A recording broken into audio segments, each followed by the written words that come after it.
Bismillahirrahmanirrahim. Assalamualaikum warahmatullahi wabarakatuh. Alhamdulillahilladzi an'amana bini'matil iman wal islam wa nusalli wa nusallim ala khairil anam sayyidina Muhammadin wa ala alihi wa ashabihi ajma'in. Amma ba'd. Sama-sama kita hormati Kepala SDN Cipedak 05 Ibu Hajah Tukini SPD, yang sama-sama kita hormati Bapak dan Ibu Guru SDN Cipedak 05 beserta karyawan, serta anak-anakku, siswa dan siswi SDN Cipedak 05 yang Bapak cintai. Alhamdulillah, tsumma alhamdulillah.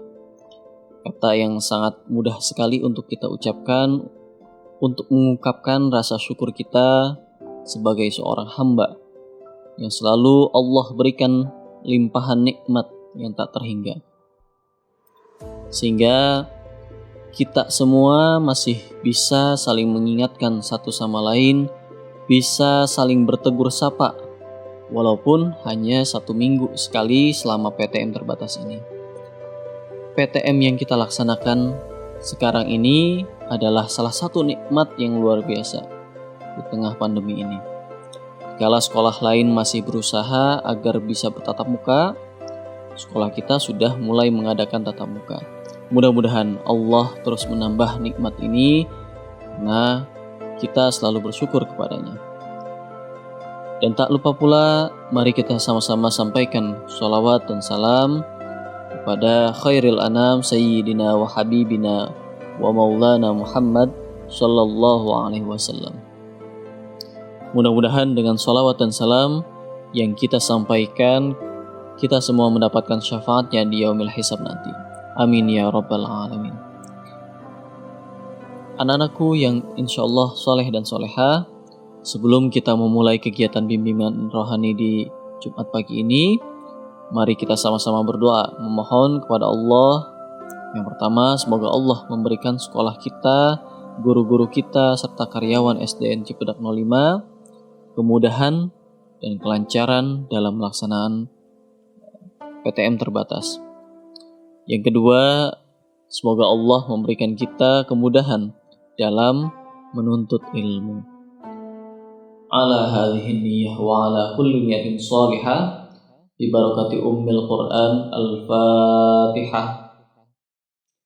A'udzu billahi minasy syaithanir rajim.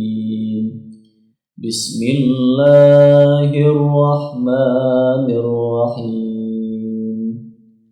Alhamdulillahi rabbil alamin.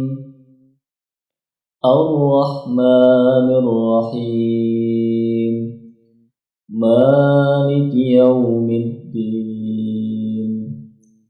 Iyyaka na'budu wa iyyaka nasta'in.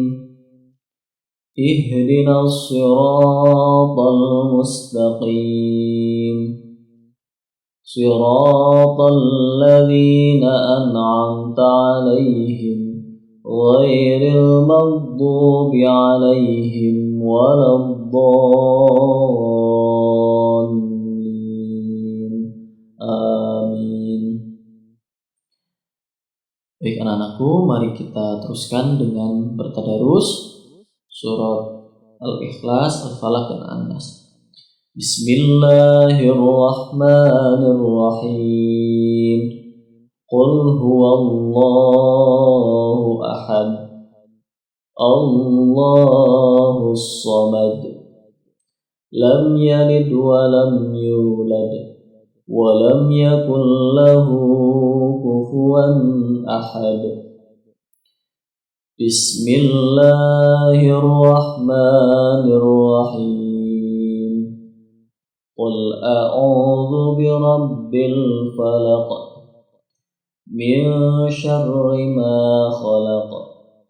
Wa min syarri ghasiqin idza waqab.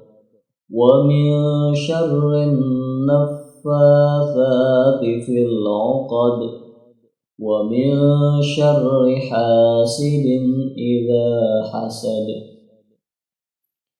Bismillahirrahmanirrahim.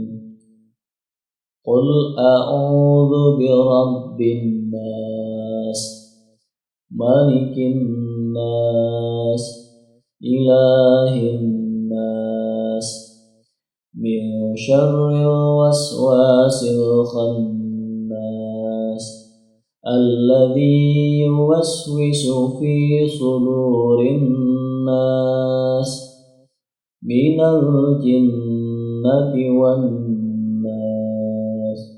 Shadaqallahul azim. Baik anak-anakku yang soleh dan soleha, hari ini insya Allah Bapak akan sedikit bercerita tentang seorang ulama besar, Imam Mazhab Syafi'iyah, yang dijuluki Nasihul Hadis, pembela sunnah Nabi. Siapa beliau, nak? Beliau adalah Imam Syafi'i. Beliau lahir di Gaza, Palestina pada tahun 1150 Hijriah dan wafat tahun 204 Hijriah. Bagi umat Islam, Imam Syafi'i merupakan salah satu tokoh terkemuka yang memiliki pengaruh besar terhadap peradaban Islam. Nah, ketika berusia 7 tahun, beliau sudah hafal Al-Quran. Bahkan tidak hanya sekedar hafal saja, namun beliau juga menguasai ilmu tafsirnya, ulumul Quran, dan segala macam ilmu yang terkandung di dalam Al-Quran. Nah, kemudian di saat usianya menginjak 10 tahun, beliau sudah hafal kitab Al-Muwatta karya Imam Malik. Masya Allah ya nak, sungguh sangat luar biasa. Nah, ada sebuah kisah yang diabadikan dalam sebuah syair dalam kitab I'anatul Talibin yang bercerita tentang kisah Imam Syafi'i ketika sulit menghafal. Apa nak bunyi syairnya? Syakautu ila waqi'in su'a hifzi. Suatu waktu Imam Syafi'i mengeluhkan tentang jeleknya hafalannya kepada gurunya. Siapa? Waqi'. Padahal beliau sangat luar biasa dalam menghafal. Sekali membaca suatu kitab, beliau bisa langsung hafal. Nah, namun pada waktu itu beliau merasa sulit dan harus membaca lebih dari satu kali. Laporlah beliau dan bertanya kepada gurunya. Lalu apa tanggapan sang guru, nak? Fa'arsyadani ila tarkil ma'asi. Maka gurunya menasihati Imam Syafi'i untuk meninggalkan maksiat. Fa'arsyadani ila tarkil ma'asi. Ya. Jadi menurut gurunya penyebab sulitnya menghafal adalah maksiat kepada Allah. Dapat kita bayangkan ya, seorang ulama yang waro dan sangat hati-hati dalam bersikap dan bertindak, bisa jadi hanya melakukan hal yang kecil, ya, mungkin tidak sengaja dilakukan. Ya, jangan heran dan tanyakan kepada diri kita, kenapa sih kita sulit dalam menghafal atau memahami pelajaran? Nah, ya, bisa jadi maksiat atau hal-hal yang tidak terpuji inilah yang menyebabkan kita sulit dalam menghafal. Kemudian dilanjut ke bait berikutnya, wa akhbarani bi annal ilma nurun. Dan gurunya Imam Syafi'i memberitahu bahwa ilmu itu seperti cahaya. Bi annal ilma nurun. Beliau mengibaratkan ilmu sebagai sebuah cahaya yang akan masuk ke dalam hati kita atau pikiran kita. Wa nurullah la yuhda lil 'asi. Dan cahaya Allah tidak diberikan kepada orang yang bermaksiat. Jadi ketika seseorang berbuat maksiat, ya, seolah-olah ada sebuah benda atau tembok yang menghalangi cahaya itu untuk masuk ke dalam hati kita. Jadi sehebat apapun kita, serajin apapun kita dalam menghafal dan menuntut ilmu, jika masih mengerjakan hal-hal yang tidak terpuji atau bermaksiat, maka Allah tidak akan memberikan cahaya. Bisa jadi mungkin hafalannya cepat, tapi cepat lupa. Ya.